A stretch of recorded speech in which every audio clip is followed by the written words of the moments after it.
Hi and welcome. I'm Iris Benrubi, your host on Building Relationships in Isolation. And I have probably a 5-time returning guest. I've got Karen Brody. Welcome, Karen.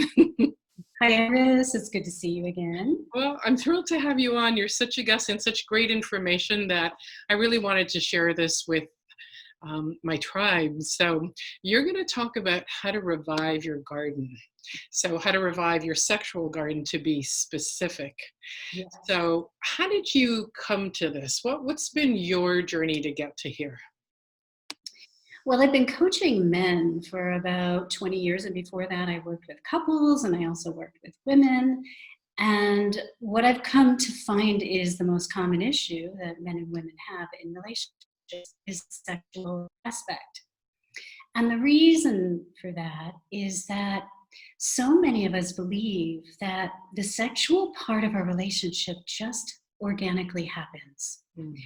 And that if there's chemistry there, it will bloom. When in fact, like a garden, it needs very specific nutrients and care. I had many gardens in my life that I would just pull out that watering can, once in a while and hope that it would bloom into this thing of wonder and beauty. Yes. You know how that is.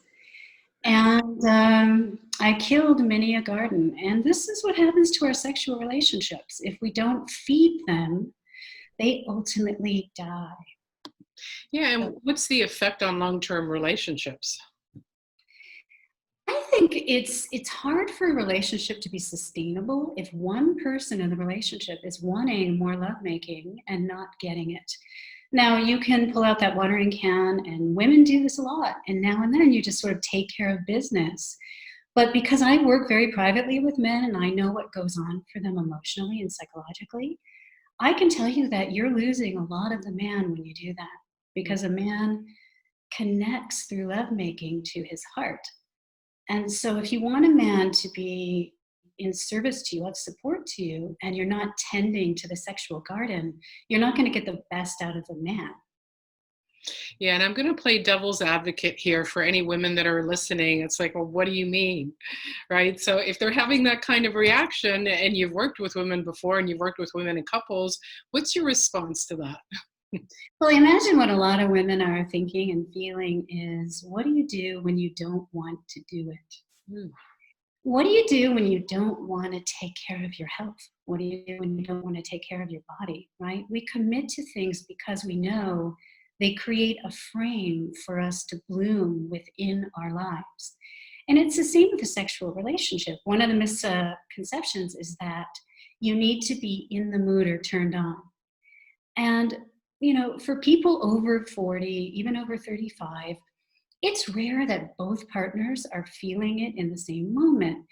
But if we make it a practice to make love beyond what we're feeling, then we really can bloom the sexual garden. And so I want to talk about how we can revive it, particularly if it's really gone dry. Yeah, and I'm going to say for a lot of women, what they're probably thinking is, but I have to be turned on for my body to be ready for him. So how do you do that without that part? So maybe you can start to address that. Okay. Well, that's going to come in the third piece, and I'm going to go into it. I think the first piece, Iris, is that the problem we have is we don't have a purpose, a sacred purpose around our sexual relationship. And so it's sort of like the last thing on the calendar, right? And just like not taking care of the garden, when you don't take care of it, that thing just dries up. If we are to change this dynamic, what we need first is to create a powerful purpose together. First, within ourselves, how do you want to grow through lovemaking? It's one of the most vulnerable things that we do, and the potential for growth is tremendous, and also for spiritual growth. So the first key thing is we have to acknowledge where we are. So if the rose is dead on the vine, right, you need to come together and talk about that, and you need to figure out, who do we want to be? Who do we want to bring, to our lovemaking? What's our combined purpose together? And that's the first thing. Can I Can I stop you there a second? Because I think that probably a lot of women are thinking, what do you mean purpose? Like, what is a sacred purpose? What are some options? Because I would imagine that a lot of women, this is the first time, and probably men as well, the first time they get exposed to this idea, and they may be grasping for, get this out of the theoretical and really practical. Exactly. Well, I think what a purpose that's common to most women is this desire we have to be open and to open our hearts. In in sexual language, we say a woman's deepest desire is to surrender, and what that essentially means is not that she gives up her power, but that she gives up control, that she opens herself to the love, right? And I think in terms of purpose for personal growth, this is tremendous. It's not something you're ever going to reach. You're not going to arrive there. So it's this very expansive purpose that you can live within. Like, how do I grow as a woman by opening my heart through lovemaking? So that's one thing. There's our personal purpose in our lovemaking, and then there's the purpose we have together. So if a couple says, we really want a deeper bond, we want more love in our relationship, that's a beautiful purpose. Yeah, and can I just say, I really love that you distinguished between surrender and being powerless, right? Often we think of giving up control means that the man has all the power, but you're actually talking about a different kind of surrender. It's a surrender with power. It's actually a conscious choice. Exactly. A lot of women have that concern or fear. And so their lovemaking ends up being a compromise because they feel like if they turn themselves over, they lose something. And this is a real shame because so much of our feminine power is in this capacity to open and to really let go. Now, of course, I imagine there are women listening who feel that they're not with the man who can do that. It's a dance. We want to feel that we can trust that man, that he can hold the space for that. But women, we have so much power in terms of the invitation that we make to make our men better lovers, simply by being open and not rejecting them or shaming them. So let's talk about specifically, let's say a woman's not in the mood in that moment. How does she handle it without, I guess what I'm seeing are three possibilities. One is giving up her power and saying fine. The other extreme is criticizing and shaming, like, what's wrong with you? It was just last night. And in the middle ground, I'm going to actually get you to talk about what's in the middle, what's possible. What happens is once you get over that hump, you start to realize that with dedication, by exercising purpose, you get over that hump. And on the other side of this little bit of resistance I have, or this sense of I'm tired, I'm not turned on, is this valley of pleasure. And the more you do it, the more you realize in 5 or 10 minutes, I'm turned on. And it may not be what I want to do in the moment. It may be that I'd rather go, do the dishes and get my house clean and those kinds of things, right? But I know that when I devote myself to myself and my partner in this way, we have more love in our relationship. And that starts to make it all worth it. Yeah, I really like that you talked about that this is our opportunity to receive pleasure, that it's not a duty we need to fulfill like our mothers and our grandmothers needed to, but there's an opportunity for something else. I love that you mentioned duty, because when you do it out of duty, I feel like you hurt yourself. You betray yourself and you start to resent your partner. How can you love a man? How can you feel connected to a man who you feel is, in a sense, forcing himself upon you because you're in that state of resistance? So. All right, so let's talk a little bit more about a woman allowing herself to be in that moment, to allow her turned onness to evolve and grow, to actually find out that, oh, maybe this is better than the dishes. Okay. Well, I'll talk first about the second piece, and then I promise we're going to dive into the second piece is the commitment, right? So when you have purpose, you can call each other back into it. You can say, hey, we've gone astray, right? When you don't have that, you have nothing to call your partner into. And there's just all this strangeness, and you're not talking about it. When we have commitment, we know that we can move beyond whatever the challenges are that arise, right? Discomfort with our bodies, the way we're feeling about each other, all of these different things that could become roadblocks. The commitment makes this easier. And commitment means that you co-create this with heart. You bring love to it. You truly intend to bloom the garden. It's not just about getting the job done anymore. It's like we're committed to creating more love. And that's what lovemaking really means. We're creating more love. The third piece that you were asking about is then the practice of it, right? So I think for women who are not enjoying sex a lot, I think this practice can be incredible in that if you truly co-create it, it causes you to dig deep within yourself and create something of meaning. So, for example, I coach a lot of men to create a sacred lovemaking night once a week. And within that frame, within that space, the two of them can go deeper than they usually go. Because usually what couples are doing is just sort of getting the job done, right? And they're focused too much on orgasm. But when you give yourself 2 or 3 hours and you create this sacred space, then you can move into something deeper, right? And what starts to come out of the woman is what she's truly desiring. Sometimes when we're in that well-worn pattern, it's hard to say to your partner, look, I just don't enjoy what you're doing, because you don't want to hurt him. But within this play space, within this sacred space, the woman can say, this is what I'd like to do, right? And she can create ceremony.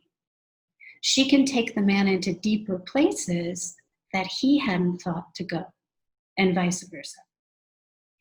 Yeah, so what does that mean? Because I want to go back to also something you said earlier, which is we can invite our men to be better lovers by opening ourselves up to him. Mm-hmm. So what does that actually mean? So one thing that often women don't know is that men are super sensitive sexually, right? And they get hurt. We often think they're just after something, and we don't understand that there's heart and that desire to be with you. And so imagine, showing up to somebody's house and they open the door and you were scheduled to be there, but you can really feel that they don't want to see you. This is how it feels to a man when you say yes to lovemaking, but you really don't want him, or you don't open yourself to him. If you keep in mind that you don't need to be turned on, what you need to do is open your heart, then you can say, I welcome you energetically. I open myself to you. I want to make love with you. And then you allow your body to come along. Yeah, so it's funny because until you said the word sacred space, that's what I was thinking. This is really creating a sacred bubble between the couple as to what is it that you want to co-create together. And I'm hearing in that opening up, at least at first energetically, he doesn't feel like he's on edge. Am I going to get rejected? Am I imposing myself on her? Is she doing this for duty again? But rather you're welcoming him in, not physically, but energetically. And I don't want to say working on, but maybe playing with, getting that energy up to a higher vibration so that you're both ready for the next stage of lovemaking, I would call it. I'm not sure. How would you frame that? Yeah, it's definitely a higher level. I think when a woman is coming from her heart rather than this sense of duty or, obligation, then she also feels she can be more honest with him. She can say, look, I'm not ready yet, but I'm open to you. I want to be with you. Let's lay here for a while. Talk to me, rub my heart. Let's just connect, maybe breathe together, right? And when she feels that synergy with him, then lovemaking can take place. And men are so generous in this way. They just want to know. They want you to be honest. They want to know what you need. really what you need more than what you want, right? But when you're feeling resistant and you feel like I have to do this, or he's going to be crabby and we're going to get into an argument, I do really feel that you're damaging yourself. You're hurting your heart and you're losing faith in this man that you're with. So yes, your openness is so huge. Men become better lovers when a woman is open to them. And that doesn't mean you have to be having orgasmic pleasure. You can be having heart pleasure. You can be expressing that. You know, what I like about what we've talked about so far are many of the self-imposed obstacles that women create that really get in their way of uniting and feeling that ecstatic level of pleasure, whether it's orgasmic or not, of what's possible. So I love that you've pointed all these things, and that we as women have a lot of power to really shift that energy in the bedroom. Mm-hmm. And I want to add to what you're saying. Yes, and we often complain that it's shallow, right? He's just about his own pleasure, and part of it has to do with his feeling like he needs to get in and get out. Right? He's not welcome with you, right? And so he starts to develop shame around wanting you. And the truth is, we want to be wanted, right? Even women who don't want to be sexual with their partners, they want to be wanted. And it's not really fair to the man that you want that energy, and yet you can't offer him the openness and the welcome to be with you, even if it's not sexually, but it's that you open your heart to him. And what a gift that can be. Yeah. What a healing that can be for both of you. Mm-hmm. Yeah, so I think a woman has a lot of power and a lot of say in the situation, and men know that, and it's intimidating for them.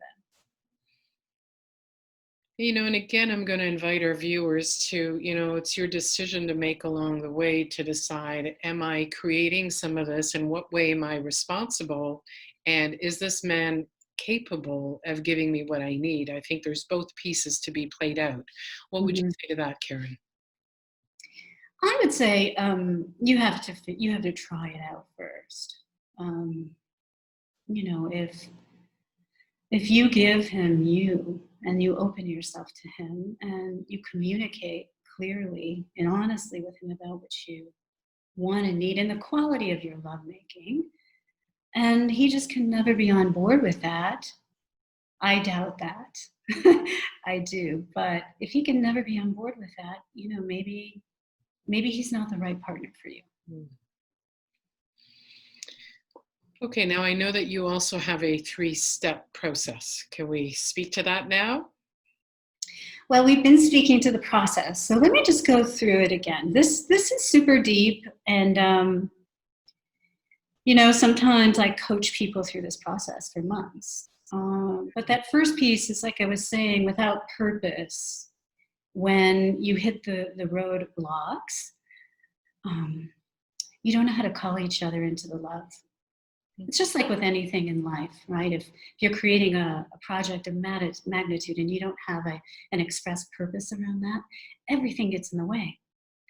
And so you really have to have that purpose. And I want to say specifically to the women, you need to co-create this. If you're forcing your partner to pull you along to make something of meaning happen, it's not going to be the same.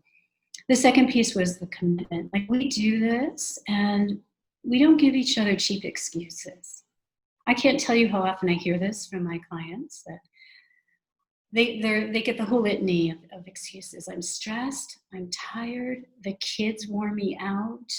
And it just repeats. And what they really need is to be honest. And they need to be honest about the fact that the man that they're with is super unhappy, and he's not feeling connected, and he's not getting the love that he needs, and to address it in a way that's meaningful for them. So that's the commitment. And then the practices where, the fun really comes in, where we learn to go deeper. We learn to figure out what it's really all about. Because if you're not doing this regularly, you haven't figured that piece out. You just haven't. Because when you've gone to that sexual mountaintop, you'll want to go back time and again. When you've learned to overcome your resistance, particularly as a woman, you'll know, like, I'm a creative sexual being. Like, all I need to do is tune into myself, tune into my heart. I can open my body and I can make love in a way that's meaningful. And afterward, my partner really feels bonded to me, and I feel bonded to him. So those are the 3 steps within the Yeah. process. In my work with women, often they'll say they want a man who's emotionally available, a man who's emotionally mature. And what you're doing is inviting our viewers to step up. We're talking about emotional intimacy. As much as it's about sexuality, the whole context of all of this is about being emotionally intimate, which means, somebody coined the word into me see, allowing someone else to see what's going on in here. What are my blocks? Why am I using these excuses? What's actually underneath there? What is something that I could get from you in this moment that will allow me to open up to you, that will allow me to surrender? What do I need in this moment so I'm not resisting you? Right. And we're so afraid to tell men that, but they're so responsive. It's masculine nature to want to give in that way. I love what you said about women asking for this deeper emotional connection. Typically, they don't mean, man, open up to me and like pour your heart out to me. What they mean is feel me, see me, hear me, right? And often what men do when a woman isn't opening herself to him sexually is he closes her down emotionally. And this is the game that men and women play. He becomes stingy with his support and his praise of her as she closes off to him sexually. So somebody's got to break the spell, and it's best if it's done together. And that's why I wanted to talk about this today, like how I'm imagining most of the listeners will be women, how women can initiate this and how welcome it will be, to the men. And this is a great segue because a lot of the women that are going to be watching this are single women. And Cheryl asked a question, at what point in a relationship can this be introduced? Many of us are single at the moment. When is the right time in a new relationship to co-create this? Or is this something for existing couples? Great question. It is a great question. I think it's going to be different for every couple, but I would think, once you're in that commitment phase, and you've explored enough sexually that it doesn't seem too serious, I think it's a great time to have that kind of conversation. And you could ask the man, what do you think about sexual purpose? And what is your sexual purpose? And it can be a really intimate, revealing conversation. And I would think it would fit best for people who have been together for at least 6 months or a year, because you're starting to up-level your way of relating to each other. I would say in the first 6 months, you're really just exploring sexually.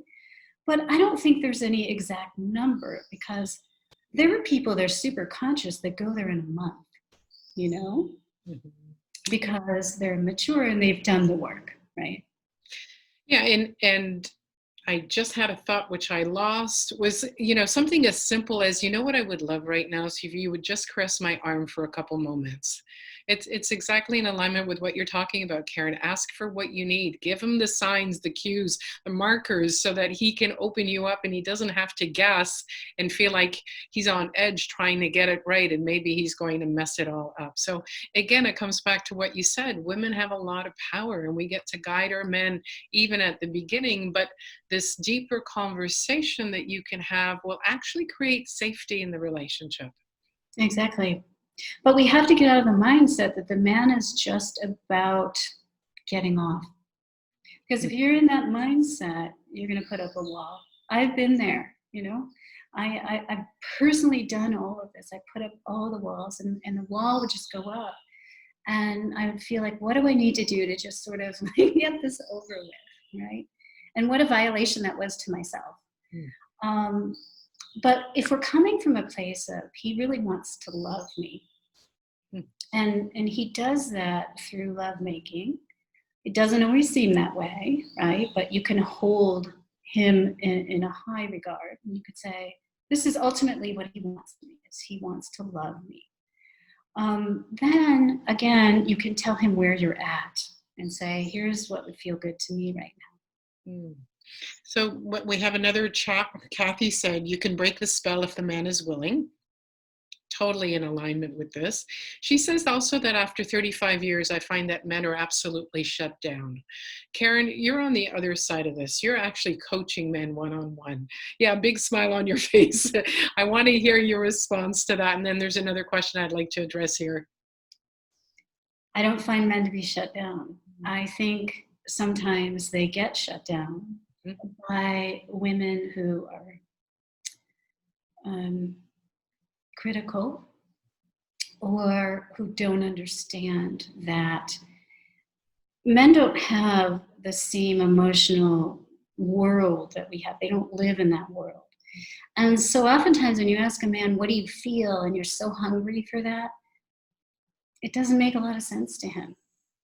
You know, he doesn't live in that same place. And it can feel like being put under a spotlight. You know, it can feel like pressure. So I think there are gentler ways to get in there. And for example, to ask him, you know, what do you think about this? Or what do you think about that?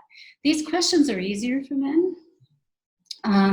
They don't often, there are some men, I'm not going to say all men, but most of the men I've known, they don't have immediate access to what they feel. They need to take it under consideration.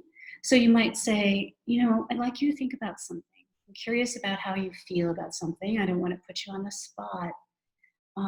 Would you take it under consideration? And we could talk about it later. The more you push a man and the more you tell him you don't feel, you're closed off, all of those things, the less he trusts you. It's an invitation. Uh-huh. It's not a demand and expectation. If you don't do this, you failed. It's, I'd like to invite you along for what it is that I need. Would you consider it? Yeah. Yeah. And to answer Kathy, there are a lot of women that are shut down. I mean, we've all had our histories where we've had relationships that haven't worked out. We've been criticized. We've been betrayed, maybe. And if men are shut down that you're experiencing, they have an opportunity to heal that. And it could be looking at the kind of men that you're attracting. But I also work with a lot of women that don't have the capacity to deal with their emotions or have a smaller range. And so it's a human experience that once we've been in a major relationship or in a marriage, or it's broken up and then we've tried dating and it hasn't worked, we start to shrink. We start to play a little smaller because we're afraid. And there's an opportunity in that for us to heal, to co-create with what Karen is talking about, to co-create something healthier.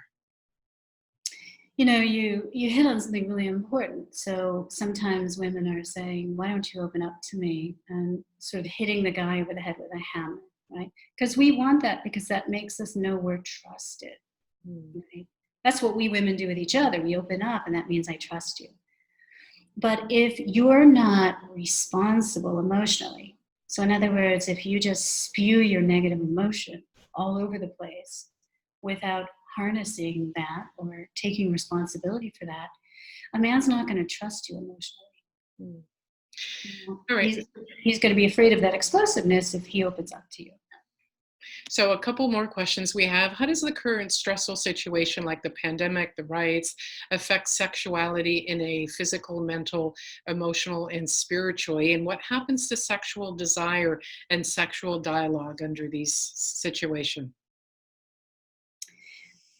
There are so many answers to that. I think I have imagined there are two types of people around the pandemic. There are those that, you know, drive themselves further into a corner where they don't want to talk about it. And they're doing everything they can to avoid it because they already had a problem, right? And now they're spending more time together and it's like magnified. It's super painful. And I imagine their relationship's really volatile. And then there are the others who are like, life is short. You know, let's figure this out. Let's start making love more and find more love through that. I imagine for a lot of people, it's harder to connect to themselves whenever we're in fear. You know, it's harder to drop into ourselves, and it's more needed than ever, right? It's more needed than ever for couples to get together and create ceremony and to remember that we're bigger than any of the stuff that's happening. And that ceremony is lovemaking, you know? And it doesn't have to be about intercourse. It's making love, right? It's creating space. Beautiful. And this is from Ralph. He says, do you sometimes suggest to the man that he visualize being with the woman and what she wants and feels, and then be himself in the situation, then cycle back to visualizing being with the woman? I always suggest that men hold a high vision because you're really the driver of the sexual relationship. And in the same way I talked about purpose for couples, if the man's vision is something like, I just want to be with her once a week, you know? And a lot of men have that because they're so frustrated and they've been rejected. If that's the vision, you're not going to be very inspiring. You're not going to be able to move through the great barriers, right, into the womb of pleasure with her. She's going to keep resisting you because she feels like your vision is shallow, right? So yes, I would say keep picturing what you want to bring, what you want to open her to, and then make that a practice in your lovemaking. All right, and for Karen, for people who want to find out more information about you, they want to connect with you, where can they go? Well, they can go to KarenBrodyCoaching.com. And then for the men, I want to suggest you get my free download, my free book. It's called Reignite Her Passion. And in that, I discuss 3 of the invisible mistakes that men make sexually with women that turns women off and how to turn that around. And men tell me that that little book, it's just something like 23 pages, has really changed their lives. And Kathy, you've posted more on the chat. This might be something that you would consider to download for your man and ask him if he'd be willing to read it over. I think it would be really helpful. And Karen, if there was one thing that you would hope our viewers take away from today, what would that be?